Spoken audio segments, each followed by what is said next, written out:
Hi hello നമസ്കാരം. എല്ലാവർക്കും പുതിയൊരു വീഡിയോയിലേക്ക് സ്വാഗതം. ഈ ലോകത്ത് 100-ൽ 30% ആളുകളും അവരുടെ ലക്ഷ്യങ്ങൾ നേടിയെടുക്കുകയും അവർ സ്വപ്നം കണ്ട ഒരു ജീവിതം ജീവിച്ച് തീർക്കുകയും ചെയ്യുന്നു. ജീവിതത്തിലെ വലിയ വലിയ ഉയർച്ചകളും വിജയങ്ങളും ഒക്കെ നേടിയെടുക്കുന്നു.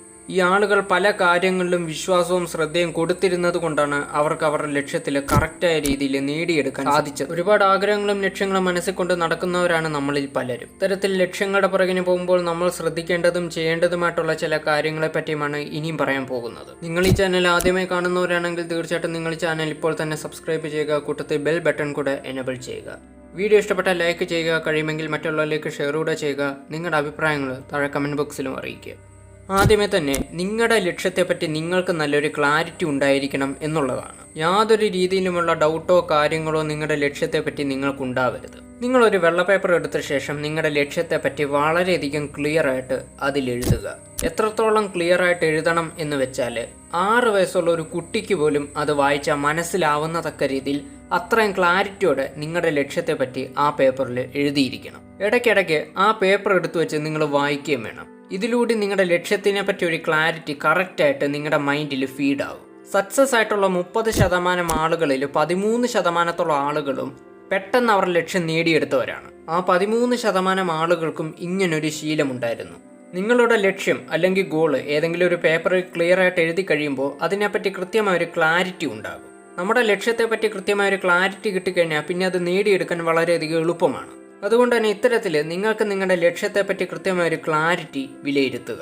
അടുത്തത്, നിങ്ങളുടെ ലക്ഷ്യത്തിന് വേണ്ടിയിട്ട് നിങ്ങൾ പ്രയത്നിച്ചുകൊണ്ടിരിക്കുമ്പോൾ ചില സന്ദർഭങ്ങളിൽ നിങ്ങൾക്ക് പരാജയപ്പെടേണ്ടി വരും. എന്നാൽ ആ പരാജയം നിങ്ങൾ ഒരിക്കലും അക്സെപ്റ്റ് ചെയ്യത്തില്ല. മറിച്ച് അതുമായിട്ട് ബന്ധപ്പെട്ട സന്ദർഭം അല്ലെ സാഹചര്യം അല്ലെങ്കിൽ മറ്റു വ്യക്തികളെ നിങ്ങൾ അതിനുവേണ്ടി ബ്ലെയിം ചെയ്യും. അവരുടെ കുറ്റം കൊണ്ടാണ് ഇങ്ങനെ സംഭവിച്ചതെന്നുള്ളത് നിങ്ങൾ വിചാരിക്കും. ചിലപ്പോൾ അത് തുറന്നടിച്ച് പറയും. നിങ്ങളുടെ ലക്ഷ്യവുമായി ബന്ധപ്പെട്ട എല്ലാ ഉത്തരവാദിത്തങ്ങളും നിങ്ങൾ തന്നെ ഏറ്റെടുക്കുക. നിങ്ങളുടെ ലക്ഷ്യവുമായിട്ട് ബന്ധപ്പെട്ട ഈച്ച് ആൻഡ് എവരി വൺ നെഗറ്റീവും പോസിറ്റീവുമായിട്ടുള്ള എല്ലാ കാര്യങ്ങളുടെ ഉത്തരവാദിത്തം ഏറ്റെടുക്കാൻ തീർച്ചയായിട്ടും നിങ്ങൾ പഠിക്കുക. തോൽവി എന്നത് ഒരിക്കലും മോശമായ ഒരു കാര്യമല്ല. അതുകൊണ്ട് തന്നെ തോൽവി അക്സെപ്റ്റ് ചെയ്യാൻ പഠിക്കുക. നിങ്ങളുടെ ലക്ഷ്യത്തിൻ്റെ എല്ലാ റെസ്പോൺസിബിലിറ്റീസും നിങ്ങൾ തന്നെ ഏറ്റെടുക്കുക. അതുപോലെ വേറെ എന്ത് കാര്യം ചെയ്തില്ലെങ്കിലും നിങ്ങൾക്ക് നിങ്ങളുടെ ലക്ഷ്യം പ്രധാനമാണെങ്കിൽ ആ ലക്ഷ്യവുമായി ബന്ധപ്പെട്ട എല്ലാ മെയിനായിട്ടുള്ള ഇമ്പോർട്ടൻ്റ് ആയിട്ടുള്ള കാര്യങ്ങൾക്കും നിങ്ങൾ പ്രാധാന്യം കൊടുക്കണം. വേറെ എന്ത് കാര്യം ചെയ്തില്ലെങ്കിലും നിങ്ങളുടെ ലൈഫിലെ ഇമ്പോർട്ടൻ്റ് ആയിട്ടുള്ള കാര്യങ്ങൾ തീർച്ചയായിട്ടും നിങ്ങൾ ചെയ്തിരിക്കണം. അത് നിങ്ങളുടെ ലക്ഷ്യവുമായി ബന്ധപ്പെട്ട ഒരു കാര്യം കൂടിയാണെങ്കിൽ എന്ത് വില കൊടുത്തിട്ടാണെങ്കിലും അത് ചെയ്ത് തീർത്തിരിക്കണം. നിങ്ങളുടെ ലക്ഷ്യവുമായി ബന്ധപ്പെട്ട ഇമ്പോർട്ടൻ്റ് ആയിട്ടുള്ള കാര്യങ്ങൾ എന്തൊക്കെയാണ് അത് ഓരോന്നായിട്ട് കണ്ടുപിടിച്ച് അത് നിങ്ങളുടെ പ്രയോറിറ്റി ലിസ്റ്റിൽ ഉൾപ്പെടുത്തുക.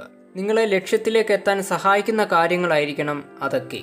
അതുപോലെ നിങ്ങളുടെ ഗോൾസ് നേടിയെടുക്കാൻ വേണ്ടിയിട്ട് നിങ്ങളുടെ ബ്രെയിനിനെ നല്ല രീതിയിൽ ട്രെയിൻ ചെയ്യേണ്ടത് അത്യാവശ്യമാണ്. ഇതിനുവേണ്ടി ജസ്റ്റ് നിങ്ങൾ രാവിലെ ചെയ്യേണ്ട കാര്യങ്ങൾ കറക്റ്റായിട്ട് രാവിലെ തന്നെ ചെയ്തു തീർക്കാൻ ശ്രമിക്കുക. രാവിലെ ഇത്ര സമയത്തിന് എണ്ണീക്കണം, എന്തൊക്കെ കഴിക്കണം, എന്തൊക്കെ കുടിക്കണം, എവിടെയൊക്കെ പോകണം. ഉദാഹരണത്തിന് ജിമ്മിനാണെങ്കിൽ ജിമ്മിന്, അതുമല്ലെങ്കിൽ ജോക്കിങ്ങിന്, അതുമല്ലെങ്കിൽ സൈക്ലിങ്ങിന്.